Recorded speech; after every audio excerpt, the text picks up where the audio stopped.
Hi, Facebook friends. Helen Arcantu here, CEO of the YWCA of Northern New Jersey. My pronouns are she, her, hers, and I'm so happy to have some time with you today.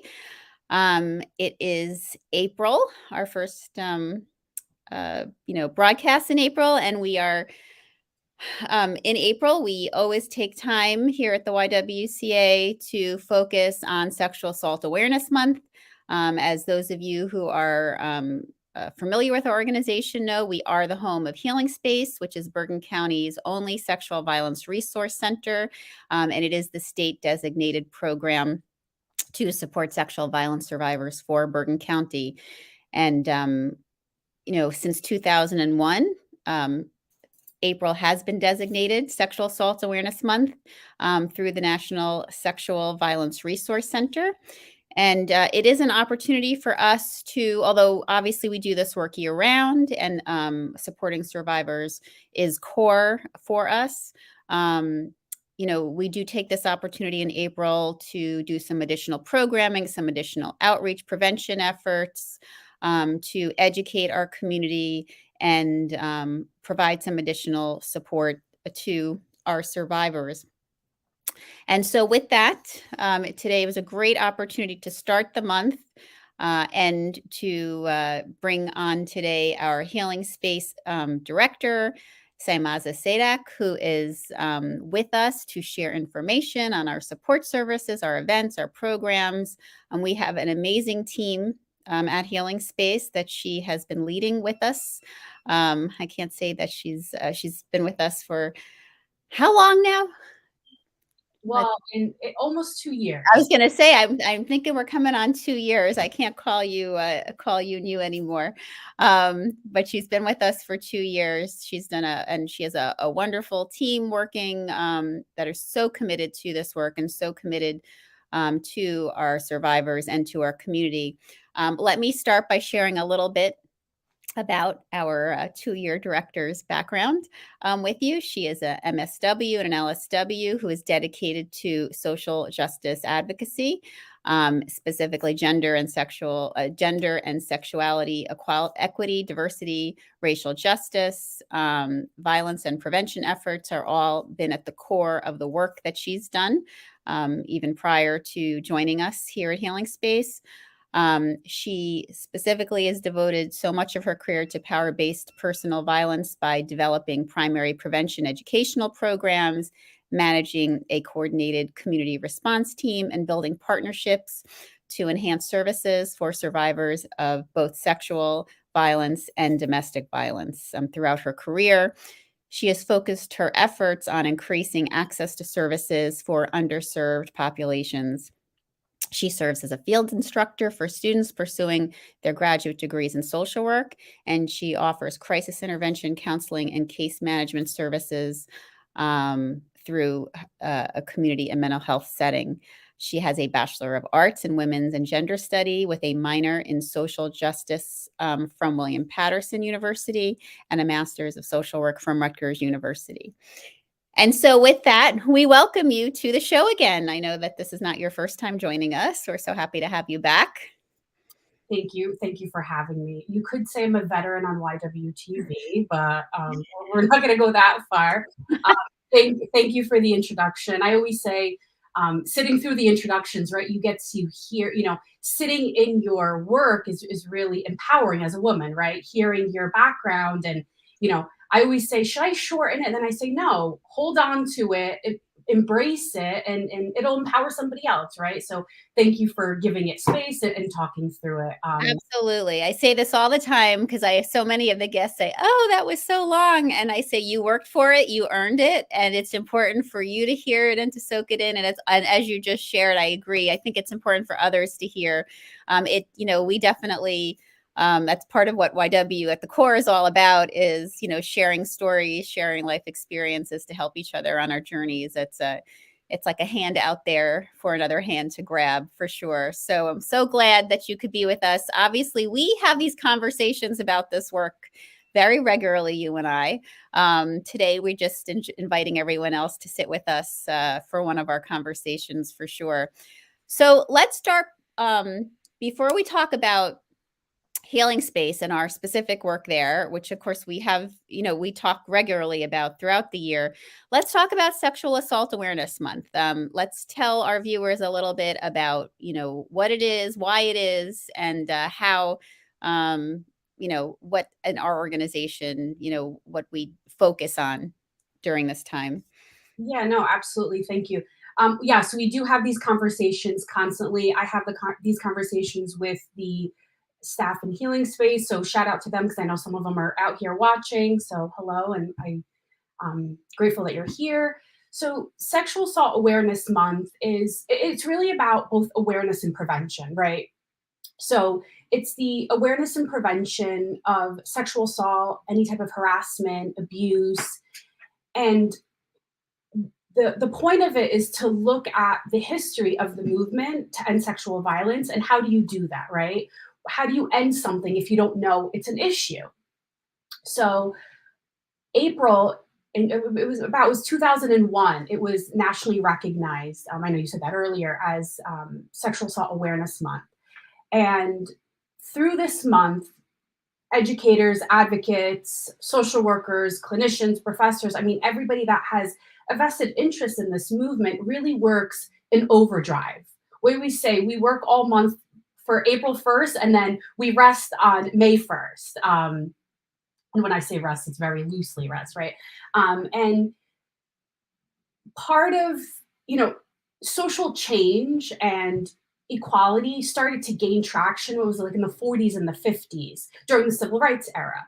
And talking about this issue wasn't really out in the open. It was very quiet. It was people were experiencing it, but it wasn't open. There wasn't open dialogue around it. And the realities, right? Both sexual violence and domestic violence, because we know there is a strong intersection between these two crimes.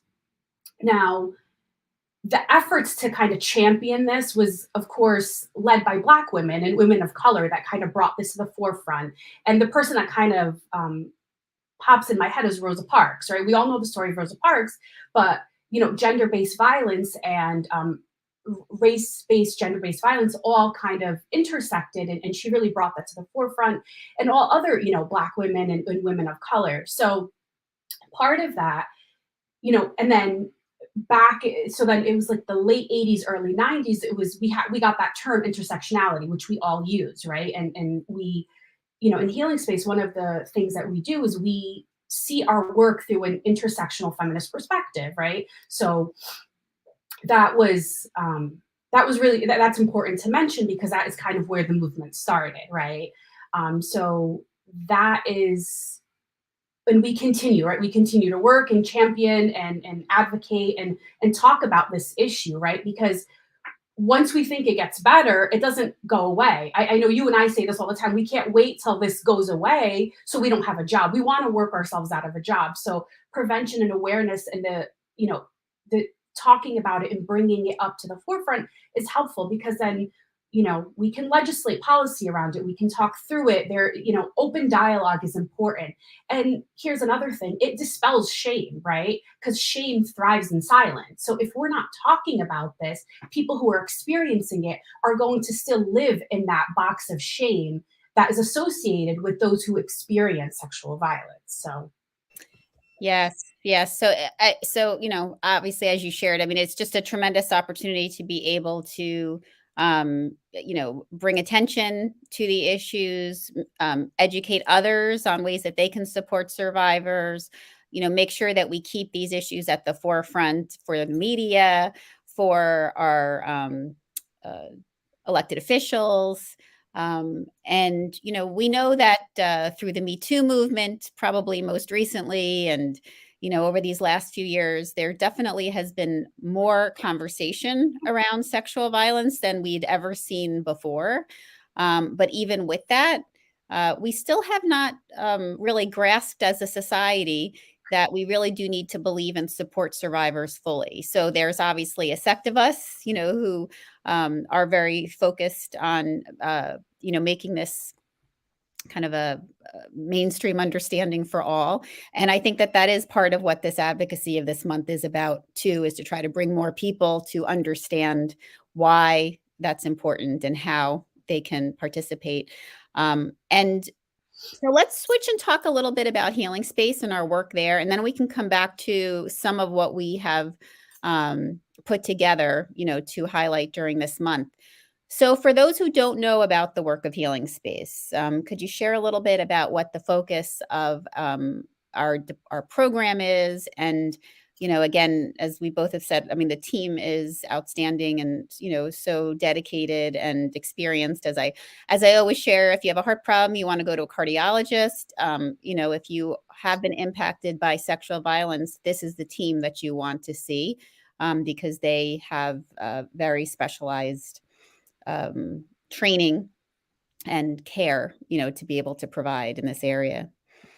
Absolutely. And, they are consistently and constantly seeking out continued education and professional development and really sharpening their skills. So we appreciate that.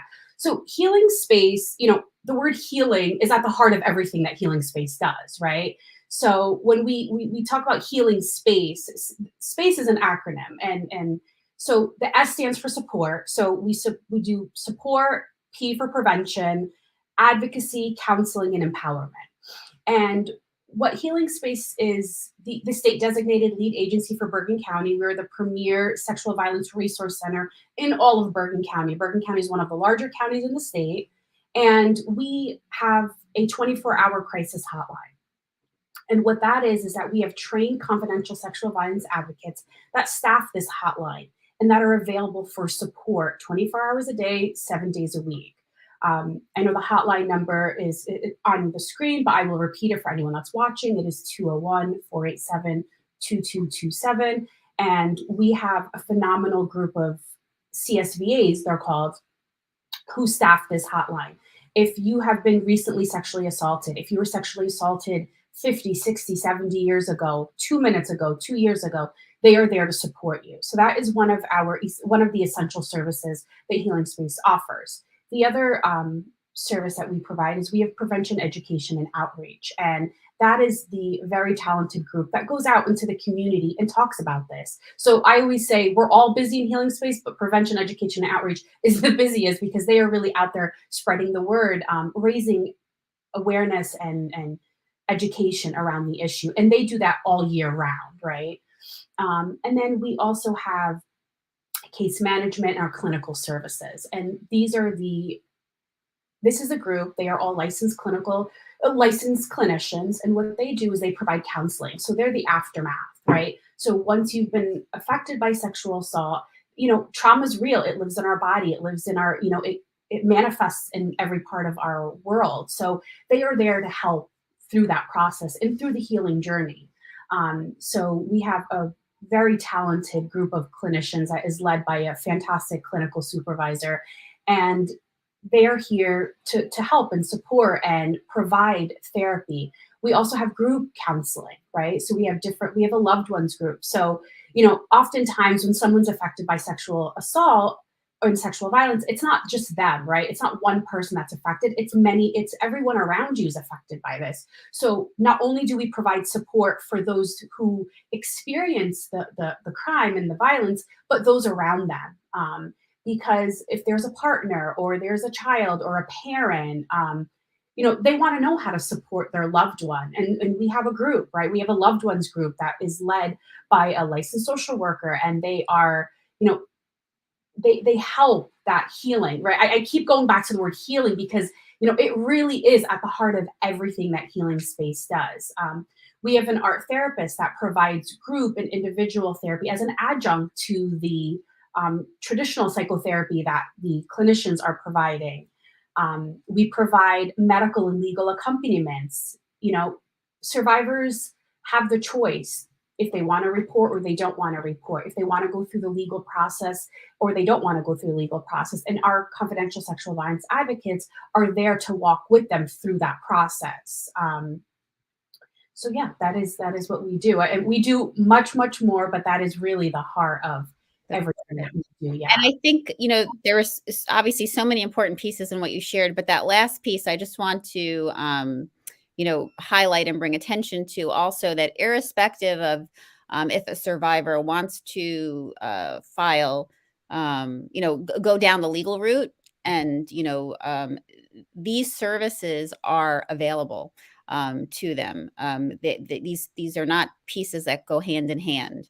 And sometimes, you need this healing piece to be able to, as Saimaza said, work with you. And I want to thank, we've got one of the best advocates and one of my mentors watching, Carol Escalzo, thanking us for our work and saying that, she, would like us to, please address that people have difficulty understanding what has happened to them when they've been sexually assaulted. And that's especially true when they are young.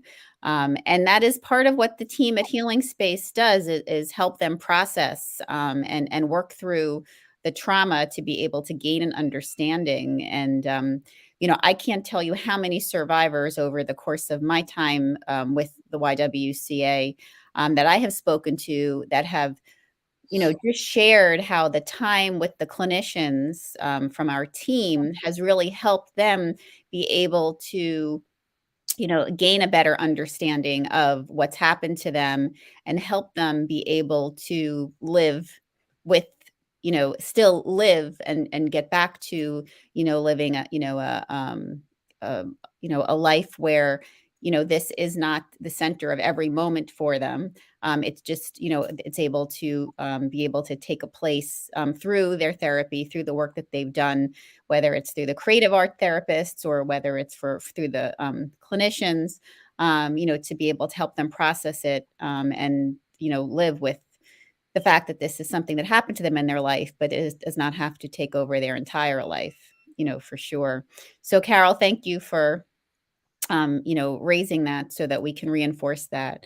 Anything further you'd like to say about that piece, Saimaza?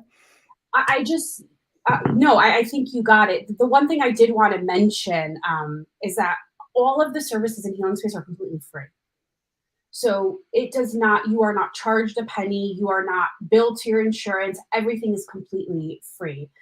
We are fortunate to be the lead state designated agency. We have generous funders and the way in which we are funded. So everything is completely free. So I think that's also very important, that this is not going to, cost you anything to seek these services and support. Yes, and also, we know that there's, for so many survivors, such a need for confidentiality around, what's happened to them, and sometimes they fear using their insurance to get therapy and support services, and because they don't want anyone to, they fear someone having access to their records or an understanding of what happened to them. You're not faced with dealing with any of that through Healing Space. As Saimaza said, it is 100% free. We do not ask you to provide, any kind of insurance services. We're just here to support you and work you through, with the team in place to be able to help you process and work through. And again, we know that sexual violence can happen at any age and stage in life. It is not can happen to anybody. There's no discriminating when it comes to sexual violence from that perspective. So again, it's so important to be able to have folks like the team at Healing Space who are specialized in dealing with sexual violence to be able to support our survivors. I think this is a good time for us to show a new public service announcement that was created for Healing Space. It has a really nice job of tying up what the services are in a really simple but clear to understand way. So we'll take a moment so our viewers can see the PSA that was created. WCA Northern New Jersey's Healing Space is Bergen County's premier sexual violence resource center. One of Healing Space's essential services is the 24/7 crisis hotline, which is accessible by phone, text, or web chat. The Healing Space hotline is completely free and staffed by trained confidential sexual violence advocates who are able to provide crisis intervention, resources, support, and medical and legal accompaniments. For immediate assistance, call or text the Healing Space hotline phone number to be connected with an advocate. or visit the Healing Space website and look for the prompt to begin a live chat. No matter how long ago or recent you were affected by sexual violence, Healing Space is here to support you. So we're so happy to share that public service announcement with you. That's something we will be launching, during this month. So people will know where to call and what services they can expect when they reach out to us. And I really do appreciate, and it's one of the things we've really worked at to make the services accessible and kind of change with the times. So there was a time when we were just a 24-hour hotline, but now there are other modes to be able to access our services. Could you speak to that a little bit, Saimaza? Yeah, absolutely. So pretty soon, survivors and their loved ones and anyone looking to access services no longer just will have the opportunity to call. They could also text. And what you do is our hotline number, you plug in the hotline number in your text as if you were about to text a friend, and you can chat with a confidential sexual violence advocate. We are so tethered to our devices, right? So there's good and bad with that, and we're changing with the times. So it makes it accessible for those who maybe their first interactions with us they're more comfortable texting, they're more comfortable writing it out as opposed to speaking it. So we do have that is going to kick off very soon, and it's 201-487-2227, and you just save it in your phone if it's safe and okay to do so, and they will be able to both call in, chat through their texting, and also there's a web chat. So you can go into our website, you can put in chat with an advocate, and you'll be able to speak with someone. So can you tell us a little bit about what is planned for Sexual Assault Awareness Month? I know that there's some specific programs that are both for the community to be able to learn more, and also specifically for survivors as well. Yes, absolutely. So today we're kicking off and the Sexual Assault Awareness Month Day of Action. And what that is that we are asking, and us along with other advocates around the nation are really asking to make a social statement and to wear teal, right? Find something teal, which is the color of sexual violence prevention, and to show your support and your commitment to supporting survivors. And I think it's like hashtag SAM 2022. And, we can go in there and view them and kind of showing your support for survivors in your life. The one that I'm excited for is on April 6th, which is, I believe, tomorrow. We are having our hotline services department is having a talk around the connection between sexual violence and eating disorders and how that manifests. So we're really excited and looking forward to that. On April 7th, which I believe is Thursday, our clinical case manager is hosting an event titled Get to Know Healing Space, right? So this was just like a little appetizer of what we do. Getting to know Healing Space and the different services we provide is available at that event. Another event that we're doing that is really in need is that people always ask us, how do I get involved? How do I become a CSVA? What does it take? What do I need to do? And our hotline service department is hosting an entire event around what does it take, right, to be a confidential sexual violence advocate? What do you have? What does it entail, right? So there'll be an event for that. Our clinical supervisor is hosting a community presentation in Spanish, right? And how to support survivors after an assault. So that is something that we are looking forward to. That is April 18th. And this is posted on our social media. It's posted on our website. So I'm rattling them off right now, but there is places where it lives. And then we have Denim Day, right? So Denim Day is April 27th. And it's another thing where you wear, you make a social statement by your fashion, if you will, right? And wearing denim to support survivors of sexual violence. I know we're working with Ramapo College. I know they're hosting a big Denim Day fashion show. So we're excited to be a part of that. the next event that we have is April 28th. And so in the past 2 years, because of COVID, everything has gone virtual, right? People are going to school virtually, people are working virtually, people are, the virtual remote world is alive and well. And digital consent has been the topic of conversation recently. So our prevention education coordinator is hosting a workshop on April 28th talking about digital consent and what does that mean and how do you practice digital consent. So I'm looking forward to that one. Our coffee house, we have a coffee house every month. So our art therapist is going to host a virtual coffee house in honor of Sexual Assault Awareness Month. So we're looking forward to that. And yeah, so we have quite a few events happening. It's a mouthful, but yes, this lives somewhere, so you will be able to look through it and view it and attend the ones that you are able to. There are links, so it has everybody's name and contact information where you can reach out to, and they will send you a link and sign you up. And for our viewers, we'll be putting in the comments here the link so that you can go and see all of these opportunities for you in detail. If you're following us on social media, whether you're following the YWCA of Northern New Jersey pages on Facebook and Instagram, or whether you're following the YWCA Northern New Jersey Healing Space page that is on Facebook, there is a listing of all of these events there as well. So you can click to them to sign up for them individually and stay connected.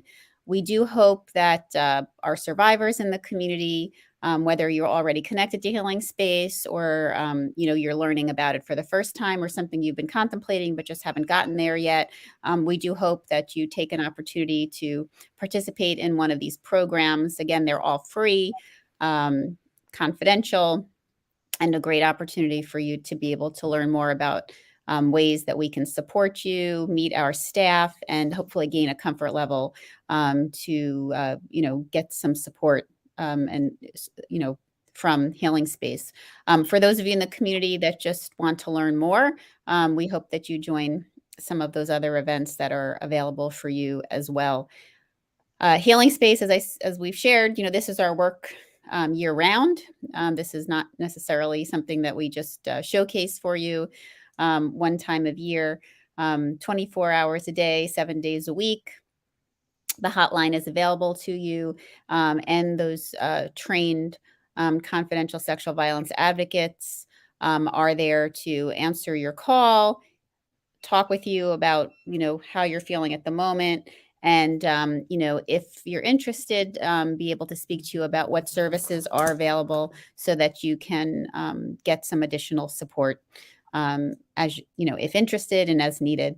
So it's a wonderful opportunity for you to learn more today. We thank you for joining us, Saimaza, and giving us, so much detail about the program, about the services, so many great opportunities to stand up with survivors.